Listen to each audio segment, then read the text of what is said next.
I want to create my very own original character, but here's the problem. He's just a normal guy, so he would obviously wear something like a t-shirt or a sweater, but that's not a unique design. Iconic characters don't just wear some random t-shirts. So what do? If only someone provided me with some kind of guideline to help creating an original outfit. Hello there! Hi guys, my name's Marcel and today's video is not about character design. It's more specifically a video about character outfits. I've made a video where I talk about character design in general, but in today's video I'll be showing you some guidelines and some examples how to plan your outfits around your character. And at the end of the video there is going to be a little extra to help you guys out as well. Just so that you could collect the right references for the outfits of your character. What's that tool? Name of the tool, please. Name of the tool, Mario. Stop it! That's not my name! The name for the tool that I'm using to collect my references is Milanote, okay? Milanote. I can only recommend it. I've been using it for years now. It's a tool that is used by a lot of professional artists and they even agreed to sponsor today's video. I'm using this tool to collect ideas like outfits for characters, locations, for scenes that I want to draw for my manga, etc. Also, last year I've animated a commercial for a fashion brand and it's also super helpful to have tools like these in order to have all of your references ready and organized, because having a whole project in mind means having a lot of ideas, notes and references that you have to keep around somewhere. It's also super easy to start new projects since there are over 100 templates to choose from. Let's take character designs for example, because obviously that's what this video is about. You could easily use a character design template where you can just replace the photos with your own images. Another example, for the anime commercial that I animated, I obviously needed a storyboard first. You can just use Milanote's storyboard template and you pretty much get the exact same thing that I have here, since you can also just replace the images. This storyboard was the backbone of this commercial project. I added the whole dialogue and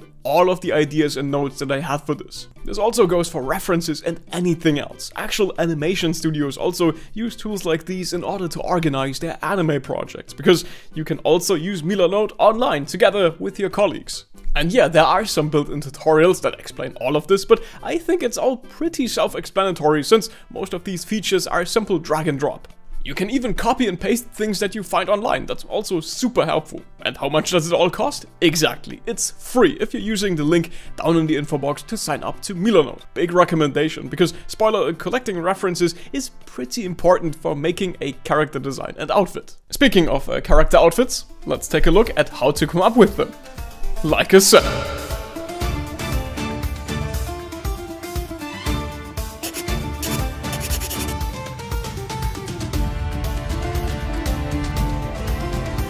Okay, something you need to understand about basically every character outfit is that they each have two very individual properties. This goes for every fictional character outfit and it's a rule designers abide by for a pretty long time now. I know, sounds complicated, but let's imagine them like sliders instead. It's a lot easier to explain that way. The first property, or slider, would be functionality. Basically, does your character outfit have some sort of function or reasoning behind it, or is it just supposed to look cool?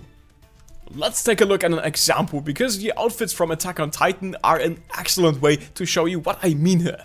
There are a lot of thoughts behind these outfits and it really shows.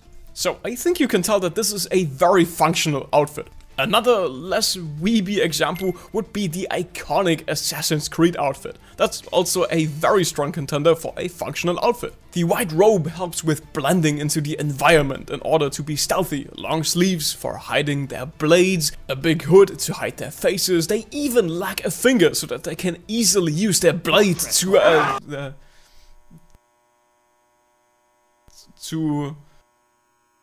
hug their enemies. So functionality is A+ with a good noodle star here. If that's not a good reasoning behind the outfit, then I don't know what is. Of course, there are also character outfits without any practical use at all. They would be literally more style than substance. You can find an example of this in basically every JRPG ever. My favorite example of this are always female knights that are wearing armor, which might look stylish or sexy, but doesn't have any practical use as an actual armor. Like, what's that armor supposed to protect? Because it sure as hell ain't protecting your dignity as a warrior. So every time time you're asking yourself, what the hell, isn't this a comically unpractical way to fight? Then yes. Yes, it most likely is. These designs fall into a more stylish than a functional category, which is fine, to each their own. And the second property would be historical accuracy. Basically, how grounded in reality or history is your character's outfit. Attack on Titan and Assassin's Creed are, again, pretty cool examples here. Both designs are very practical instead of just looking cool, but the Assassin's Creed outfit is more inspired by actual history, while the Attack on Titan gear is more of a fantasy thing here. Altair's design is actually based on robes and clothing people in the 12th century have actually worn. Meanwhile, with Attack on Titan, I don't think there has ever been a time in recorded history where people have been running around with giant box cutters. And no, anime conventions do not count. And yeah, I'm aware Attack on Titan's fashion is actually kind of inspired by German fashion, so that kinda makes it a tad more historical again, I guess. So maybe that's a good example for the best of both worlds, let's call it that. An outfit that would be purely fictitious would be something like a pirate's outfit from Xenoblade. Sometimes that concept is kinda hard to grasp at first, so here are some more examples for character outfits and how they are aligned, just so that you could get a better feeling for this. These are really good examples which could make all of this a bit more understandable to you. Okay, so now you obviously understand what you need to do first in order to give your character some outfits. You need to decide in which side of the spectrum your character falls. And this completely depends on your story. Is your world more of a history-inspired setting, or is it a futuristic sci-fi world with its very own sense of fashion? Does your character have some sort of superpowers, or maybe even your world has some really cool properties that you could work into your outfits? Or do you already have a very good sense of fashion and can come up with some fashion on the spot without the need of much logic or reasoning behind it? And the next step is always the most fun, at least to me, because the next step would be brainstorming and mood boarding. I always just fire up a new board for this one and just start collecting references like crazy. My character's supposed to wear a leather jacket, so let's collect a couple of them. What about cool hairstyles? Many artists also love to create mood boards, meaning collecting random images that give off a certain vibe. That's something you really can't explain all that well. It's just about collecting images that fit the vibe of your character, but I think you might catch my drift here. What's also immensely important is if your character is based on anything at all, be it a samurai or a soldier or a knight. If it's based on anything historical at all, is research. You want to create a cool looking samurai dude? Well, then you better research how samurai actually dressed and also why they dressed the way they did. Why did they have two swords on their outfit, a wakizashi and a katana, and so on. Again, super helpful if you have a place to collect all of this and jot down some notes and thoughts.